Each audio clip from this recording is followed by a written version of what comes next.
Hello everyone, it's Lady Night, and today I want to show you a deck that I recently purchased.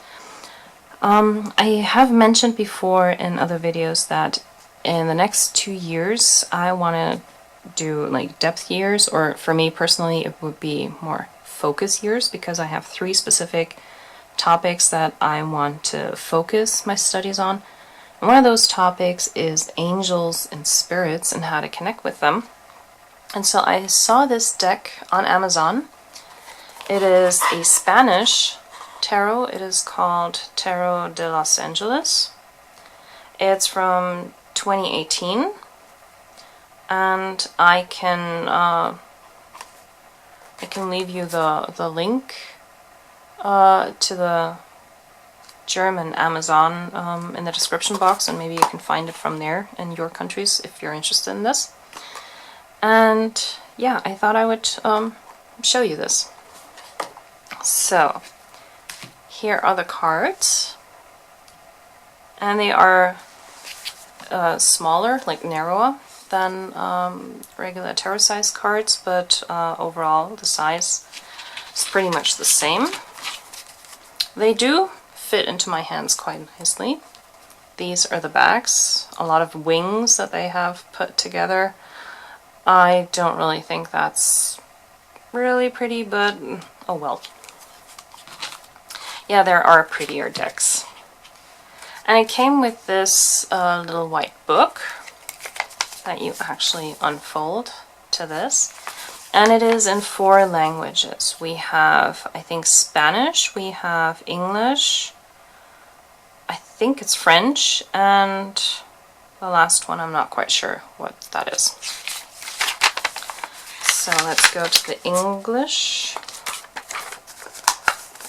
Okay, in here you get a couple of spreads, but they look different because you don't get the typical cards. You actually get these very narrow things with the numbers in to give you the positions, so they could save some space in here.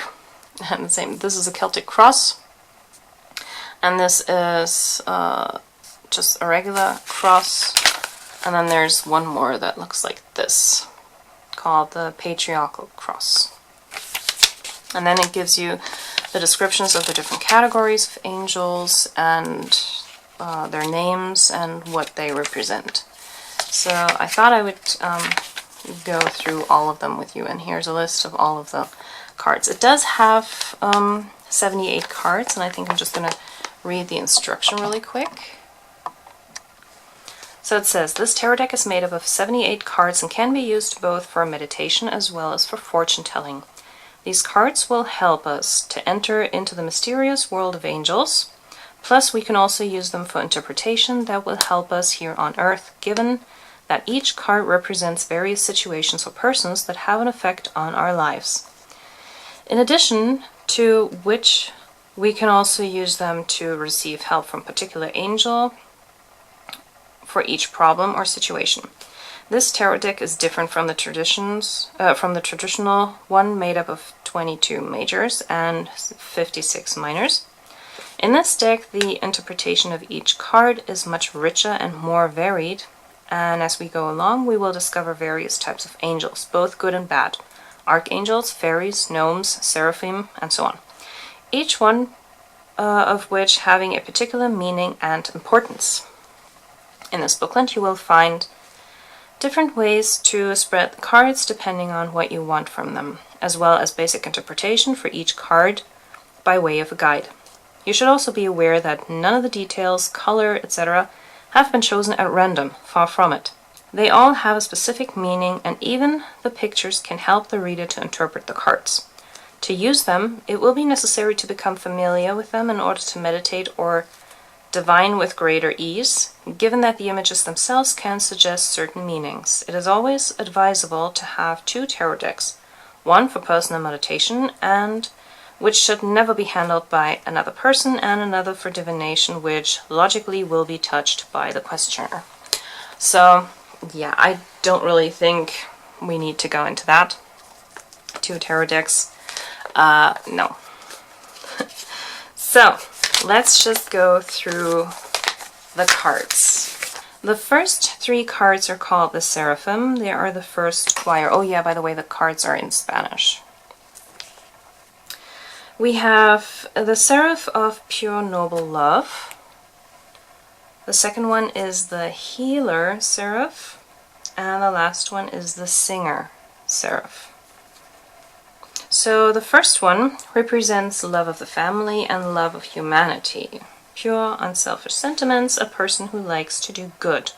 And they also give reversal meanings, which I'm not going to include for time purposes. The second one, the healer, represents the doctor or an effective cure to an illness. And the last one represents the artist, very creative person, gifted artistically. If it appears alongside the angel of love, then it predicts a good future and can announce the forthcoming pregnancy. The second choir is the cherubim. The first one, the cherub, is the mediator angel. This represents a person who advises, a mediator. The second one is the cherub caribou, guardian angel. This represents a person with judicial power, protector, and with principles.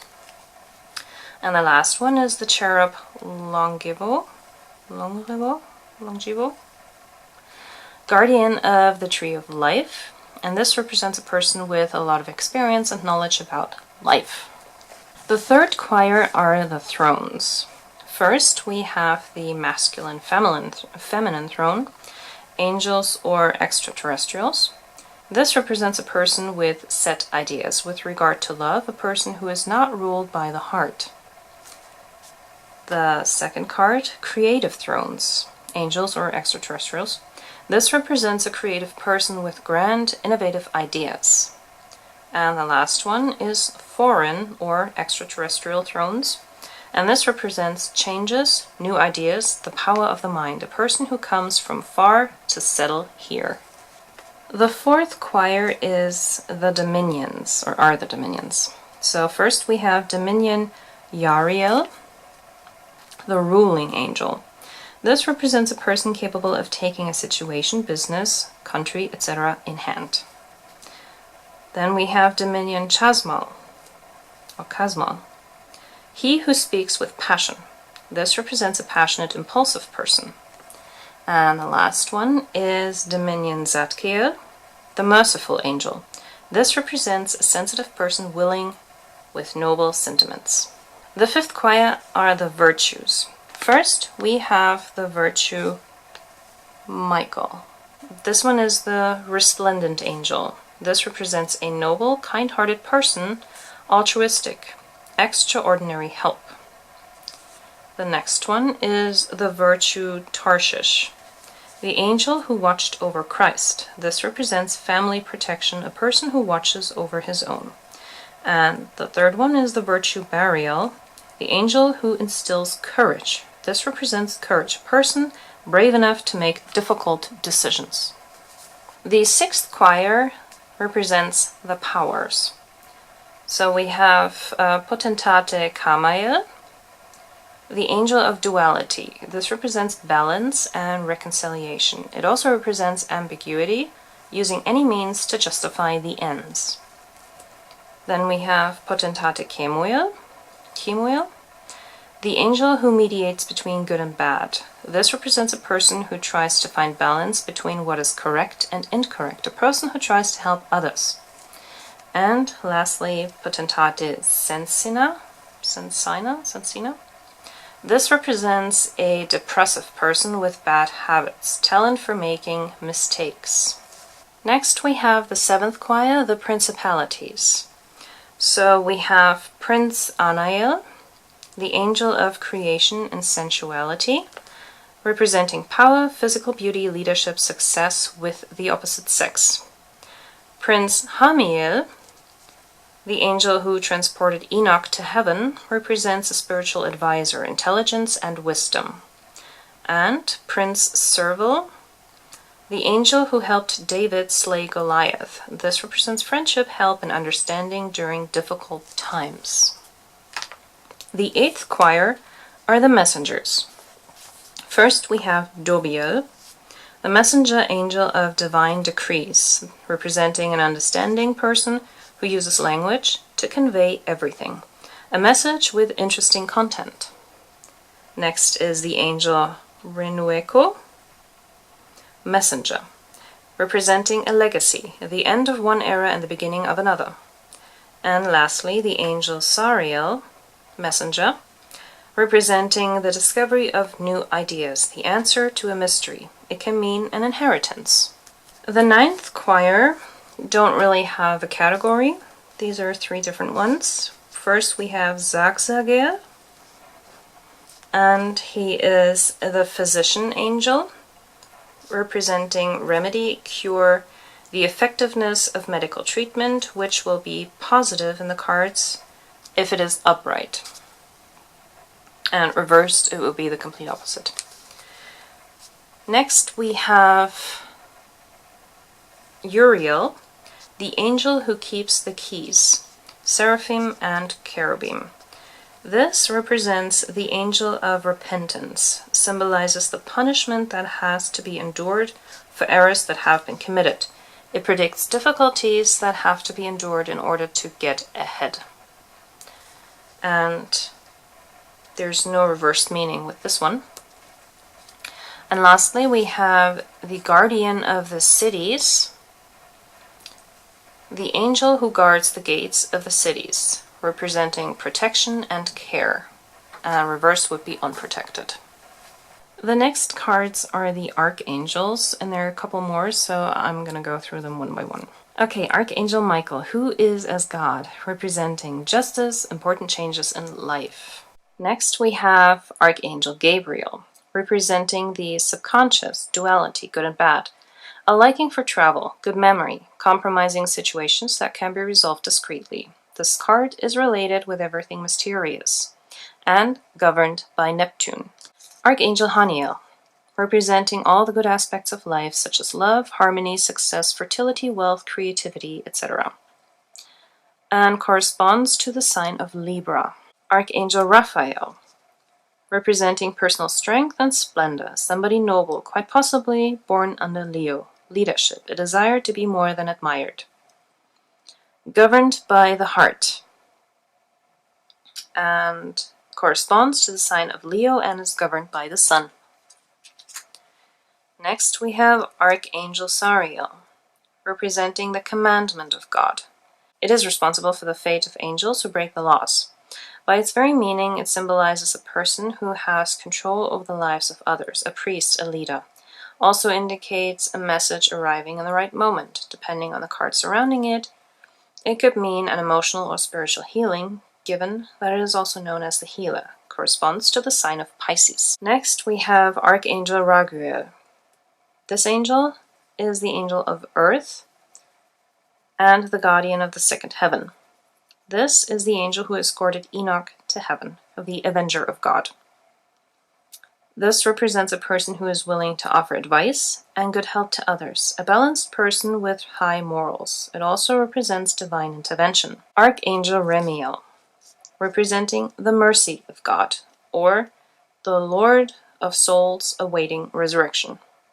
Symbolizes dominance and a triumphant spirit, which can mean the discovery of something hidden, an important message. Archangel Raziel, representing the mysteries and secrets of the universe, as this is the angel of mysteries and the secrets of God. This is the angel who gave Adam celestial and earthly knowledge. He's the head of the thrones. It means spiritual elevation, to be in tune with cosmos. Next we have Archangel Metatron. This represents the direct link between God and man. This is the celestial scribe, signifying power and grandeur. The materialization of an important document. It can be the moment when we are inspired by the genius that we each possess. This card may be connected with a writer. Archangel Amiel,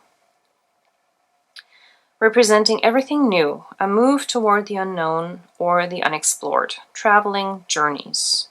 It corresponds to the sign of Taurus. Now the rest of the deck is split into two different groups. We have representative angels And the last group is the negative angels.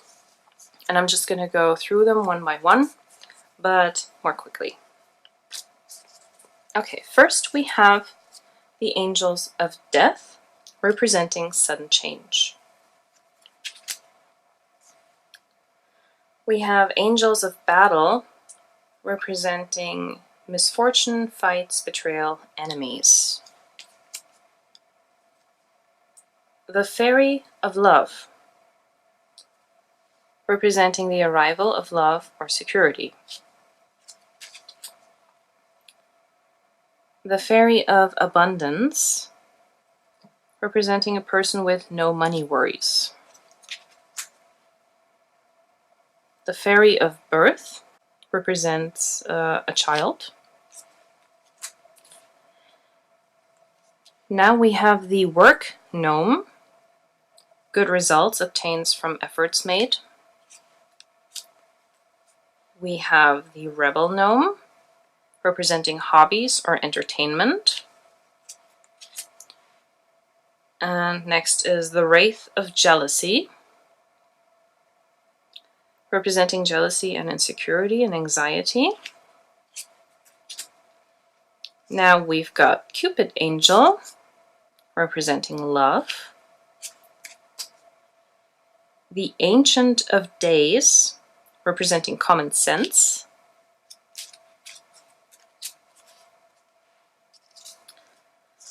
Paradise, a spiritual peace. The Angel of Judgment, representing the spirit endowed with celestial conscience. The Solar Angel, representing spiritual peace, success, and light. The Lunar Angel, a tendency toward a confused imagination. Angel of Illness, depression, poor health, low spirits. The Angel of Justice, balance in life, advice. The Elohim of Waters, a woman related with a water sign.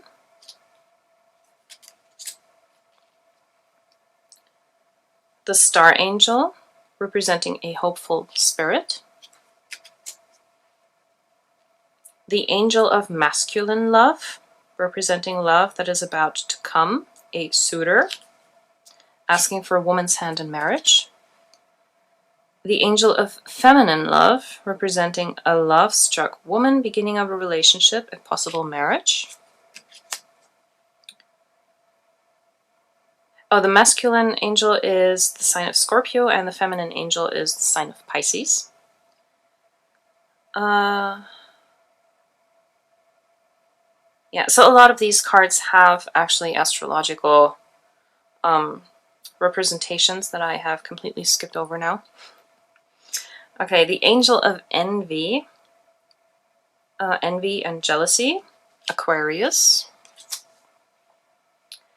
The Angel of Sacrifice, sacrifices, hesitation, indecision, governed by Neptune.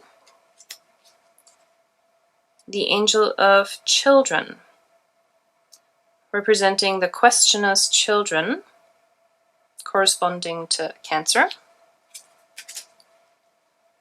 The Angel of Ascension, representing the desire to ascend spiritually, wisdom.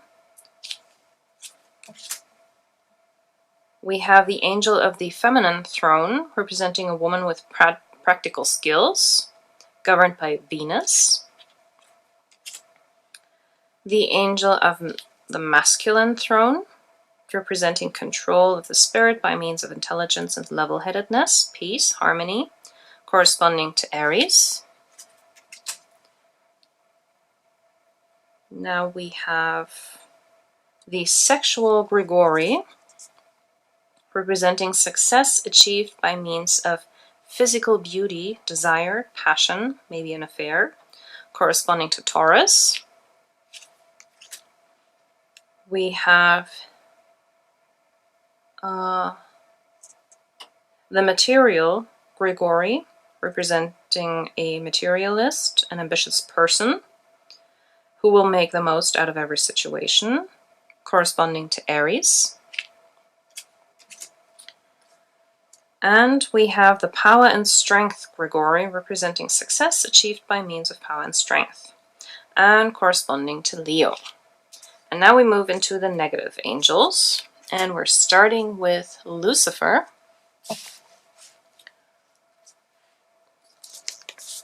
So Lucifer represents material wealth, short-lived success achieved illegally, corresponding to Capricorn. Then we have Abaddon, Prince of Locusts, representing a weak-willed person, corresponding to Sagittarius. Samuel, the angel of temptation, corresponding to Aries. Mastema, the sorcerer angel, corresponding to Virgo. Carnival, Lord of the Flies, corresponding to Cancer.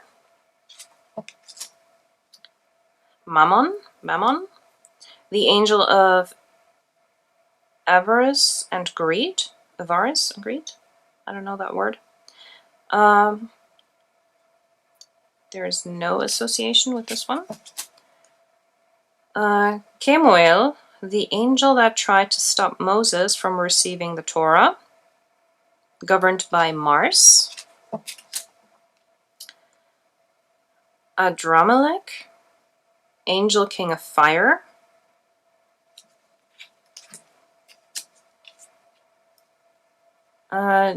Dubiel, the angel of pride. Rimmon, the angel of thunderbolts and storms, corresponding to Libra.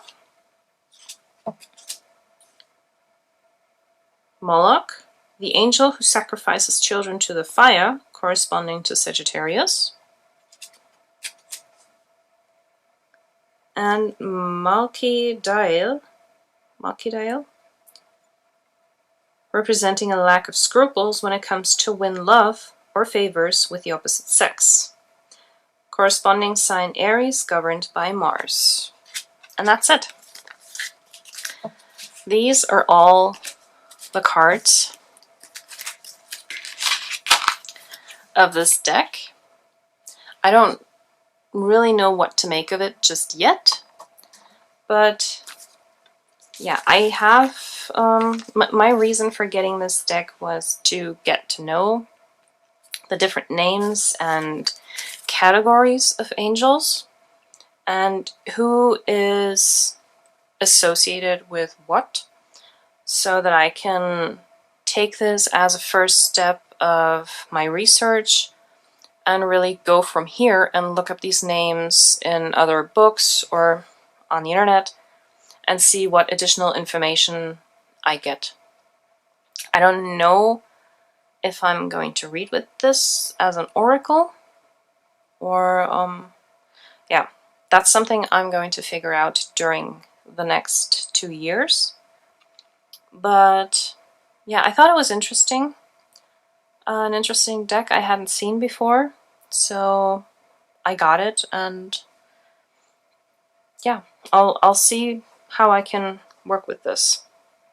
And I think within the next couple of years, when I work with it, I will definitely give an update on my experience with this deck. So thank you for watching, and I'll see you next time. Bye!